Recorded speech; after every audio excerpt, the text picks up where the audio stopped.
दोस्तों नमस्कार। आज की प्रेस वार्ता जो हमने बुलाई है वो इस विषय को लेके है। एक विषय तो ये है कि जो सुप्रीम कोर्ट ऑफ इंडिया में पिछले 10 साल में चौथी बार कश्मीरी हिंदू समाज जो जीनोसाइड का विक्टिम है उसके द्वारा दी गई जो अपील्स हैं, जो रिट्स हैं, उनको खारिज किया है, उसको लेके है एक बार। दूसरा, जो हमारे कश्मीर में काम कर रहे बच्चे प्राइम मिनिस्टर पैकेज के, उनकी जो परिस्थितियां हैं उसको लेके है। और तीसरा, 14 सितंबर को जम्मू में हमारा 3 साल के बाद, क्योंकि कोविड था 2 साल, हम नेशनल कन्वेंशन कर रहे हैं, तो उसके बारे में आपको बताने के लिए है। ये 3 विषय हैं आज की हमारी प्रेस वार्ता के। एक पहला बात जो आपसे करनी है वो मैं ये कह दूं कि सुप्रीम कोर्ट ऑफ इंडिया ने जो किया है वो हमारे लिए अब ए मैटर ऑफ बहुत डीप कंसर्न है। That's a matter of very deep concern. और हम एक प्रॉपर इंडाइटमेंट करने वाले हैं अपने जुडिशरी की भी और जो एग्जीक्यूटिव है उसकी भी। जल्दी ही हमारा जो अपना एक सेल है जो ये इन विषयों पे लॉ और लीगल एक्सपर्ट्स जो हैं हमारे, वो इस पे ऑलरेडी बैठे हैं, काम कर रहे हैं। लेकिन 2 बातें उसके बारे में मैं बता दूं। ऐसा नहीं है कि सुप्रीम कोर्ट को ये संज्ञान नहीं है कि हमने कितनी बार एग्जीक्यूटिव के साथ पिछले 32 सालों में इस बात को किया है। मैं कहूंगा अगर लाखों रिप्रेजेंटेशंस नहीं हैं अलग अलग फोरम्स की तरफ से, तो कम से कम हजारों और सैकड़ों तो हैं, डेफिनेटली हैं। सुप्रीम कोर्ट को मालूम है कि हमारी प्रेजेंटेशंस राउंड टेबल कॉन्फ्रेंसेस जो प्राइम मिनिस्टर की थी उनमें क्या रही हैं। सुप्रीम कोर्ट को मालूम है कि नेशनल ह्यूमन राइट्स कमीशन के सामने जो हमारी प्ली थी वो क्या थी और उसका कहना क्या था।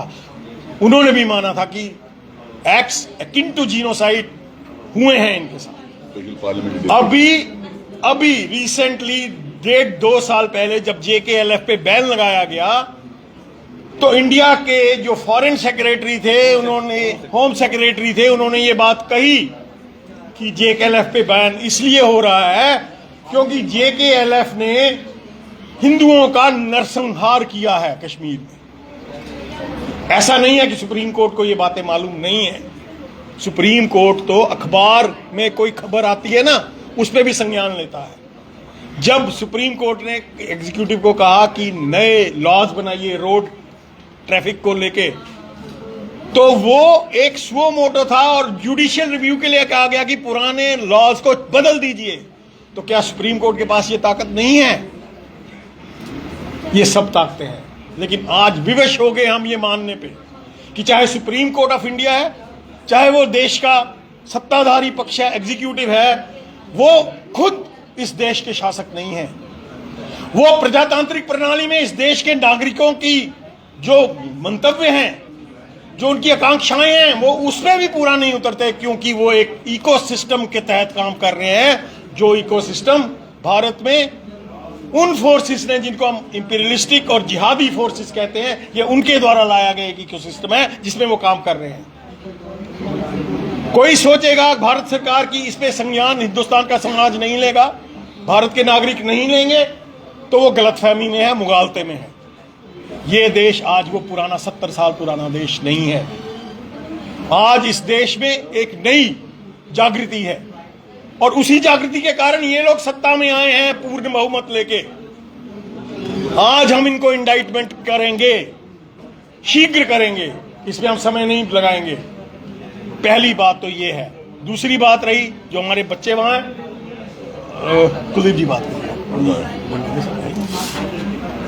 पिछले 116 दिन से लगभग 4 महीने से जो प्राइम मिनिस्टर्स पैकेज में कश्मीर में सर्विस कर रहे थे हमारे बच्चे, वो धरना पे बैठे रिलीफ कमिश्नरी ऑफिस में। उनकी एक सिंपल डिमांड है, जो टारगेट किलिंग की वजह से जो हो गया, उसकी एक सिंपल डिमांड है कि उनका जब तक वहां, वो उनका कहना है कि जब तक वहां हालात स्थिर होंगे उनको रिलोकेट किया जाए जम्मू में। पिछले कम से कम 4 महीने से वो धरना पे है। हम ये रिटरेट करना चाहेंगे, दोहराना चाहेंगे कि सरकार को इसका जल्द से जल्द संज्ञान लेना चाहिए और जो भी उनकी जेन्युइन डिमांड्स है उसको पूरा किया जाए।